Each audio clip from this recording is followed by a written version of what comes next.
Hello, Mr. P. Your home tells me that this is the dwelling of a part-time fighter. Now, we want to treat you fairly, so listen closely. Allow me to reintroduce myself. I'm the vessel of violence from your worst nightmare. I was put on this earth to reign supreme in the lightweight division. I've gotten gussied up and prepared as I do every fight, ready to violate, annihilate, and cleanse our souls. But things took a turn. My belt has escaped me, and several of your dear neighbors have informed me that you have inexplicably given my belt sanctuary. Mr. P, you do realize that the belt that you are sheltering is nothing more than a shiny object, giving you a false sense of confidence. You need to return my belt to me. Shined. Here's the plan, Primus. You have until our provisions arrive, provisions which will force us to step into the cage together. Provisions which will ultimately cause you immense bodily harm and emotional turmoil to you and your support system. If you don't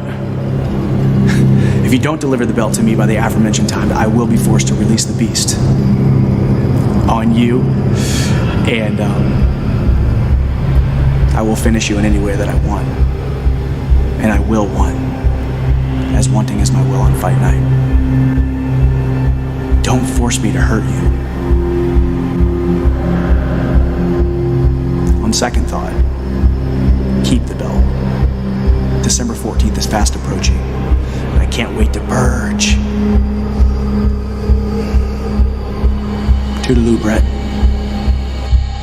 Wow. What do you guys think of that promo? I love that. The intensity of Michael Chandler. If I'm Brent Primus's handlers, if I'm his trainers, his agent, his manager, whatever, I'm not showing him that video. But he already knows Michael Chandler wants to destroy him.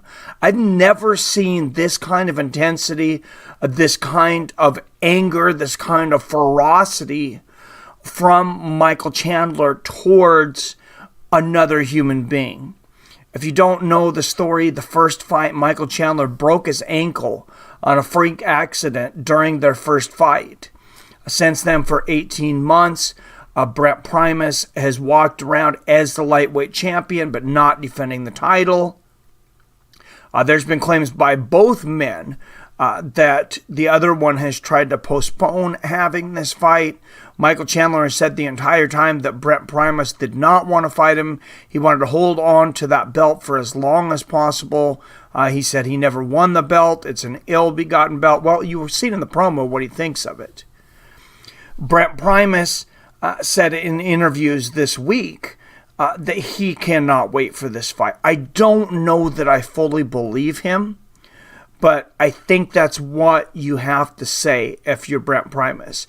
And you have to try to believe it yourself. If you're Brent Primus at this point, you have to try to convince yourself that what Michael Chandler is saying he's going to do to you on December 14th is not what's going to happen inside of that cage. Let's look at another video, some other interviews. This is not new since this started. Michael Chandler has been saying things about what he's going to do to Brent Primus in this rematch for quite some time. First of all, he can't defend himself. Because there's nothing really positive that he can say. There's nothing of substance that he can say that doesn't sound like complete BS, because he is a part-time fighter and he doesn't fight a lot and he doesn't deserve to step in the cage with me. So I've gotten these over this last training camp. I've decided there's really not a ton of things to say about him, besides the fact that I'm going to go out there, and I've never actually wanted to inflict as much bodily harm on another individual as I do for this fight. I've always wanted to win. I've always wanted to be dominant. I've always wanted to score points. I've always wanted to be dominant, but I've never actually wanted to beat someone within an inch of their life and watch them gasp for air and question their whole entire life. This is that fight. So I believe this is a great Bellator card, the best Bellator card we've had in a while. Of course, what I'm looking forward to the most is this main event, or as Michael Chandler would call it, a purge inside the cage of Brent Primus delivering the belt back to his rightful owner. I believe that's how it will go.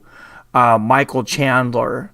I expect nothing but utter violence in that fight, just as Michael Chandler predicted.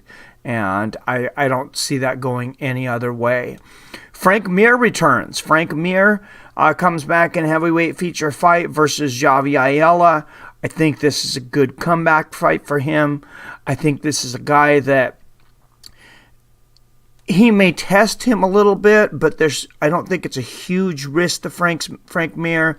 Not a bad bounce back fight after he got absolutely destroyed in, I think it was under a minute against Fedor Emelianenko. So I'm excited to see Frank Mir back in there, though. AJ McKee, of course, incredible top prospect. He's taken on Daniel Crawford. That should be a great matchup. I see AJ McKee winning that one pretty handily, but Daniel Crawford's going to push him. He's going to make him work for it. He's going to make him earn it, and I think AJ McKee, it'll bring him around along just a little bit more and closer to that title. They're really working on building him up. Then you got Derek Campos versus Sam Sicilia. And what more can you really say about that fight but very good competition. Both these guys, they hit hard. They're tough as hell. They're going to come to fight. I don't see this being a boring fight. Neither one of these guys is probably going to challenge for a title anytime soon. Not everyone needs to be a title challenger or a world beater to be exciting. And this is the kind of matchup that proves it. I think Derek Thomas versus Sam Sicilia, or Derek Campos versus Sam Sicilia ends up being a very good fight. And then Alejandra Lara and Juliana Velasquez round this main card out. So, good night of fights, I think. Better than a lot of the UFC fight nights is this Bellator card. And it is a salute to the troops. They're doing this for the troops. I do want to throw out there, Bellator has been doing some great things for the troops. One of my friends, who's an Air Force guy, now works for the VA. Him and 15 of his friends got to go to a Bellator event for free because they entered a special contest that was only for the troops, and they ended up getting some really good seats over there in Boise. So very cool of Bellator for that. Very cool of Michael Chandler to take the time to do that absolutely scary promo. Like I said, I hope for Brent Primus' sake he hasn't seen that. I don't think it's going to matter. We've never seen a Michael Chandler, like we said, that wants to hurt someone as bad as he wants to hurt Brent Primus.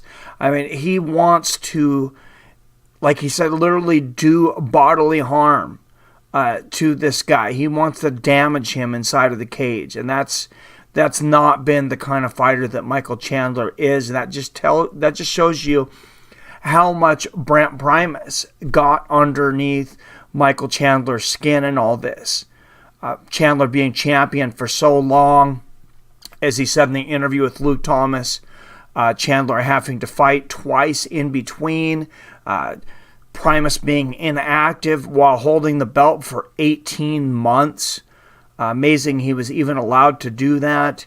I think you're just going to see 18 months of utter frustration turn into about 3.5 minutes of blood, gore, and violence on Friday, December the 14th, when Michael Chandler is finally locked inside that cage with Brent Primus. And I think it's going to be absolutely beautiful violence.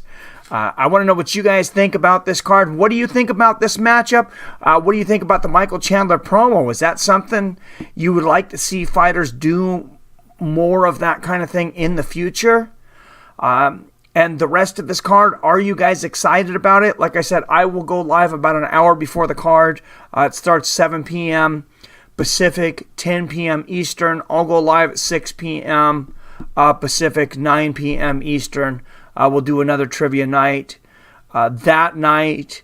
And I'll give you the topic right now. It's going to be Bellator. So expect some Chandler on there. Expect, some of the guys that have been there and built that organization. Until later, as always, I love you, I respect you, and I'll see your fine asses later.